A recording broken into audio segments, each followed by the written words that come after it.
Daf Yomi, Tractate Menachot, page 6b, with the words Ihachi. A few lines in, maybe a line or two in. Ihachi, Hasum Namilisni, Echad Chatos, Chele, Echad Kozvach, Michigibu Daman, the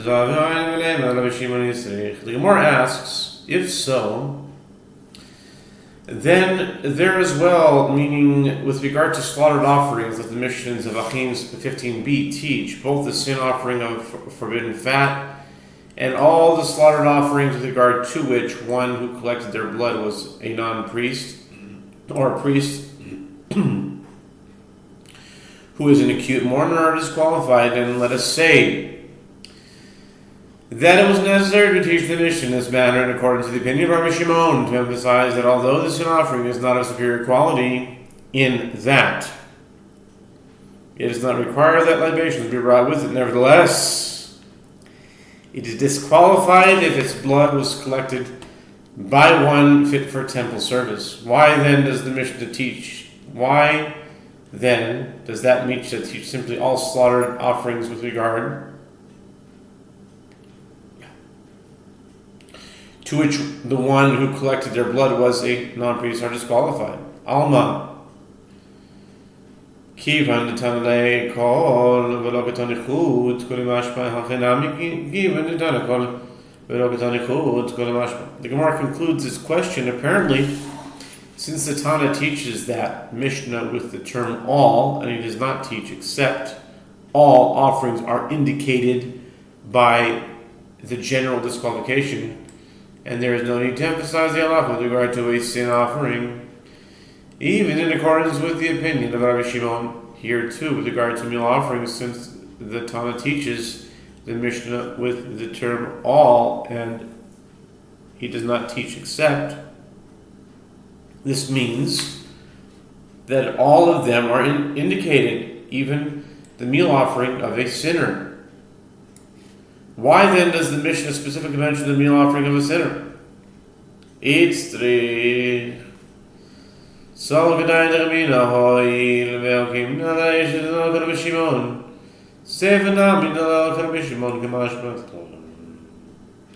Gemara explains it was necessary to teach the Mishnah in this manner, as it might enter your mind to say, since I have established that the first clause, meaning Mishnah 2a, is not in accordance with the opinion of Rabbi Shimon. With regard to the last clause as well, meaning the Mishnah here, it may be concluded that it is not in accordance with the opinion of Rabbi Shimon. Therefore, the Mishnah teaches us the halacha in this manner to emphasize that it is in accordance with his opinion. Amarav zar shekametz yachzir hanan psal tanan my pasal ad shechzil. Rav says, in the case of a non-priest who removed a handful, he should return the handful to the meal offering. The Gemara challenges, but we learned in the Mishnah that a non-priest disqualified the meal offering by removing a handful from it. The Gemara responds, what does the Mishnah mean when it says disqualified? It means that the non-priest is disqualified the meal offering until such time as he returns the handful to the meal offering, whereupon a priest fit for temple service should again remove a handful from the meal offering and sacrifice it. Ihachi hainu b'mesero idi sedekamis beina loptigi rabananale de ben besera ki pligi di chasakoyim serabanan sabri levi mitoch beisa v'yimalenu b'mesera savari avi mitoch beisa v'yimalenu. The Gemara challenges if so, but then this is identical to the opinion of Beseira in the Mishnah, who says that if a priest removed a handful with his left hand, It is returned to the meal offering, whereupon the priest removes the handful from the offering with his right hand. What difference is there between the two opinions in the Mishnah? The Gemara explains that the handful that was removed by one unfit for temple service is in its unadulterated form, and the rabbis do not disagree with the opinion of Ben Betera, and the handful is returned to the meal offering. They disagree when the handful is lacking. The rabbis hold one does not bring flour from within his house and refill the vessel containing the handful, whereas Ben Betera holds that the one brings flour from within his house and refills it. Ihachi Ben Betera Omer Yachzil v'yachzol Yikmotz b'yamin Ben Betera Omer Yachzil v'yavim mitoch beito v'yimaled Omer Yachzol Yikmotz b'yamin v'yimaled. The Gemara asks, if the Mishnah is referring to a handful that is lacking, then the statement of the Mishnah, Ben Betera says he must return the handful to the vessel with the meal offering and again remove the handful with his right hand, is imprecise. As the Mishnah should have taught, Ben Betera says he must return the handful to the vessel with the meal offering and bring flour from within his house and refill the missing amount, and again remove a handful with his right hand. Ki kamar Rav de Ben Betera Pshita Mal Tema Al Kano Karmach Shel Ben Betera Bismoil Al Bishab Sulin La Kamashmer. The Gemara therefore suggests a different answer. When Rav said that the handfuls returned to the meal offering, he said this only according to the opinion of Ben Betera. The Gemara asks, but isn't it obvious that this is the opinion of Ben Betera? The Gemara responds, Rav's statement is necessary lest he say that Ben Betera deems the meal offering fit only when the handful is removed with one's left hand, but with regard to other disqualifications, he does not deem it fit. Therefore, Rav teaches us that with regard to all the disqualifications cited in the Mishnah, Ben Betera holds that the handful is returned to the meal offering, whereupon a new handful is removed from it and sacrificed upon the altar. Ma'ishnas mo'il da'ashkan le yakshir Rabbi Yom Kippurim zolam yashkan le yakshir l'shchita. The Gemara asks, what is different in the case of a handful removed with a priest's left hand, that one might have thought that Ben Betera's opinion applies only in this case? Perhaps the reason is that we find that the temple service performed with the priest's left hand is fit on Yom Kippur, meaning when the high priest would enter the Holy of Holies, holding the vessel containing the incense in his left hand. But with regard to a non-priest as well, we find that the temple service is fit with regard to slaughter, as an offering may be slaughtered by a non-priest. Why then is it necessary for Rav to teach that the opinion of Ben Betera applies to the case of a non-priest as well? The Gemara responds, slaughter is not considered a sacrificial rite, and it is for that reason that a non-priest may slaughter an offering. Accordingly, without the statement of Rav, one would not have concluded that Ben Betera holds that a handful removed by a non-priest may be returned, as the temple service is never fit when performed by a non-priest. Below. Yomar Bezera Marav, Shchitas Param Bazal Psula, Yomar Avala Alazo, the Chuka, Kasiv Be, Shani Pava, de Kachibe, de Kabayes. The Gemara asks, and is slaughter really not considered a sacrificial rite? But doesn't Rabbi Zera say that Rav says the slaughter of a red heifer by a non-priest is not valid? And Rav said with regard to this halacha, this is because both the term Elazar, the priest, in Numbers 19:3, and the term statute in Numbers 19:2 are written in the Torah's description of the slaughter of the red heifer. The term statute indicates that if one deviates from any of the details of the service as delineated in the verses, the service is not valid. The Gemara answers the halachot of the red heifer are different, as the heifer is considered sanctified for the purpose of temple maintenance, not for sacrifice upon the altar. Accordingly, one cannot derive from the case of the red heifer that the slaughter of an offering is considered a sacrificial rite.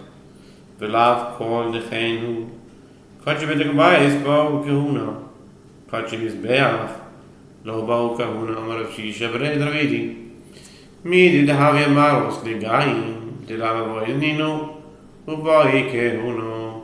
The Gemara asks, but is it not all the more so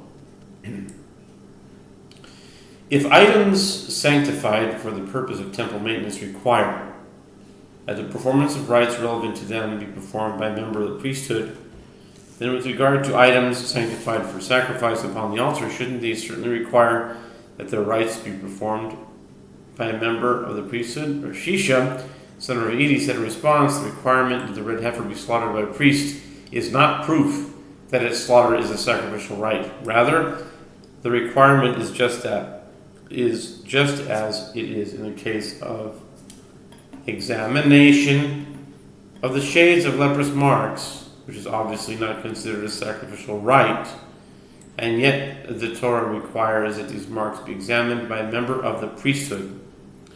V'neilaf mibama. The Gemara asks, nevertheless, why was it necessary for Rav to teach that the removal of a handful by a non-priest does not disqualify the meal offering according to Ben Betera? Let us derive it from the fact that there was a period of fitness for rites performed by a non-priest, as before the construction of the temple it was permitted for non-priests to sacrifice offerings upon a private altar. And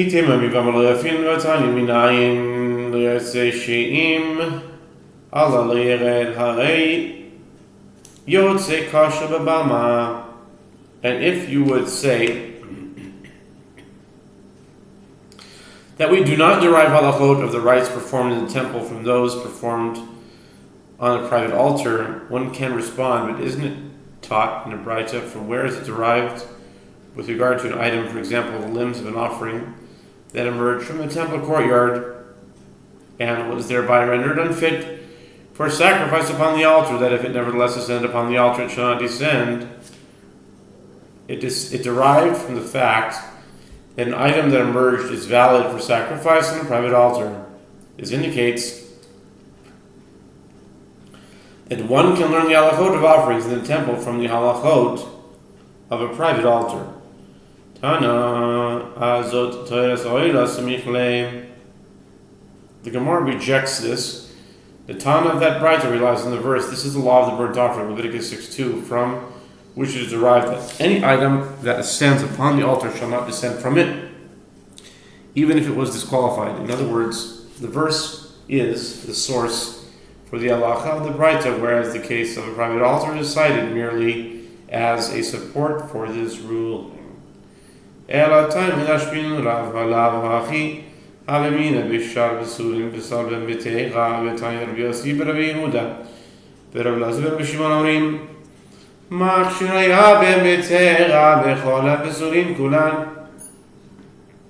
Gemara asks, rather, the reason it is known that Ben Betera permits the return to the meal offering of a handful removed by a non-priest is that Rav taught us so.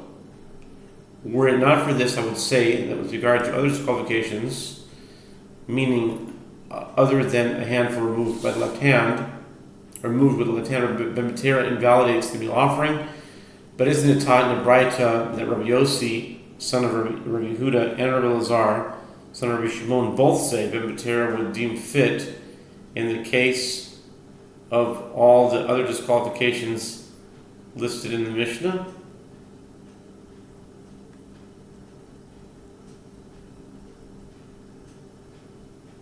V'yatanya kamatz misham mimakom shelagli hazaramdos.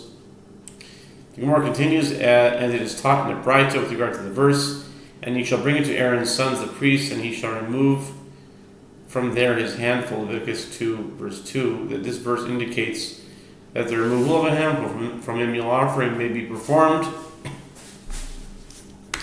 from the place where the feet of the non-priest stand, meaning anywhere within the temple courtyard. Ben Betera Omer, Minayin Shim Kamat Bismod Viachtel, Viachzol Igmots Biamin, Tamad Lomar Bekamas Bisham, Yimkom Shkamat Kabal. The writer continues, Ben Betera says that the verse should be interpreted as follows.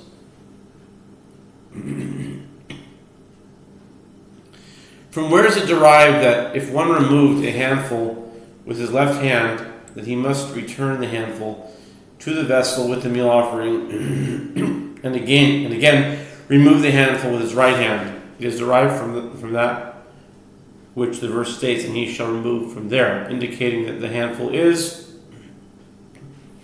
removed from the place where he already removed it, i.e., the handful is returned to the meal offering and thereupon removed from the same meal offering with the right hand. This concludes the Braita. V'kivin nekas sama ksiv beit mali shmoel mali. Sharab Sulin, the Gemara explained the difficulty from the Braita, and since the verse is written in an unspecified manner, meaning it does not mention which handfuls are returned, what difference is it to me if the handful was removed with the left hand, and what difference is it to me if it was removed by means of one of the other disqualifications? Elaha kamashkolan rav kamat ve'afilu kidesh ve'apoge mahali tanai detanya Rabbi Yossi ben Yoasyon. It's an interesting name. Rabbi Yossi ben Yaasyan. And Rabbi Yehuda the baker.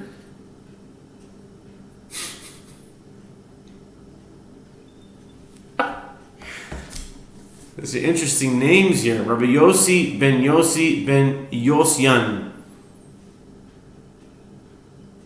Rabbi Yossi ben Yosyan. Rabbi Yossi ben Yosyan. Say that 10 times fast. Rabbi Yossi ben Yosyan. Rabbi Yehuda Nachman. I often wonder if this is codes. Are these codes? The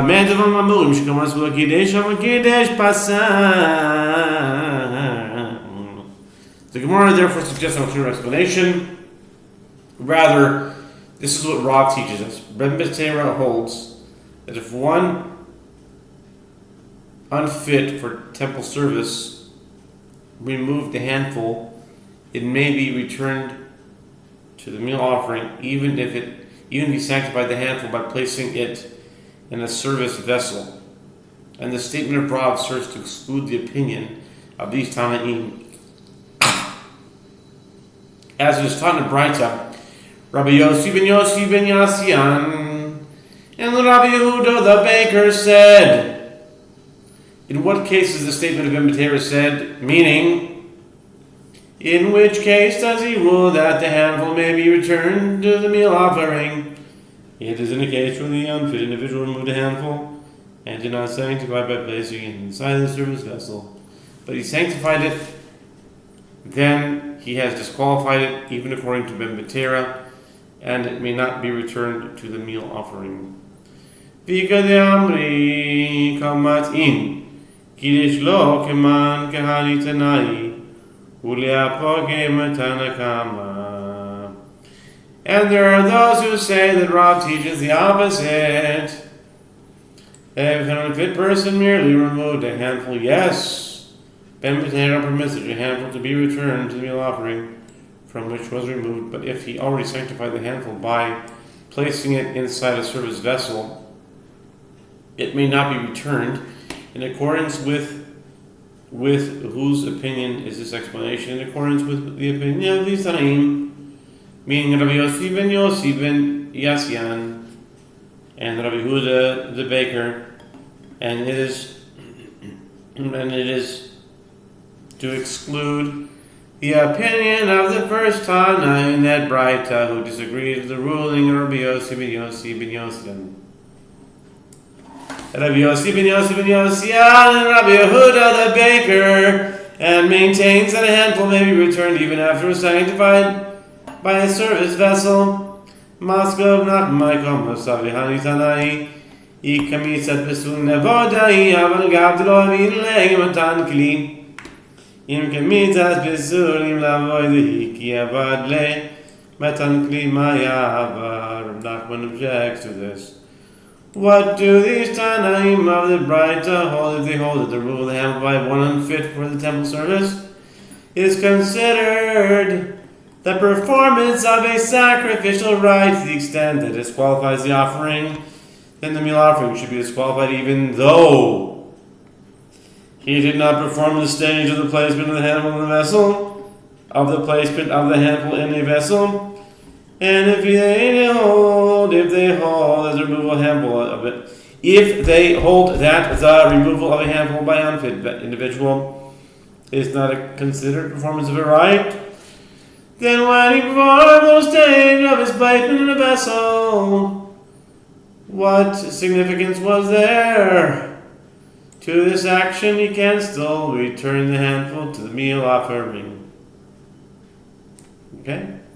Rav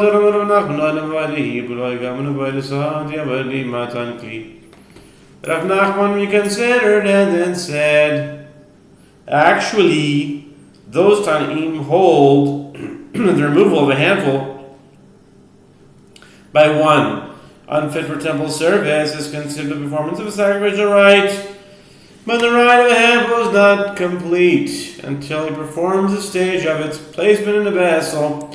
Consequently, the meal offering is disqualified only after a person unfit for the temple service places a handful inside a service vessel. Ihachi, afilu lo kiddush. The Gemara challenges if so, meaning if the placement of a handful inside the service vessel completes the rite that begins with the handful's removal, then even the handful was removed by an unfit individual who has not yet sanctified it in the service vessel designated for the handful.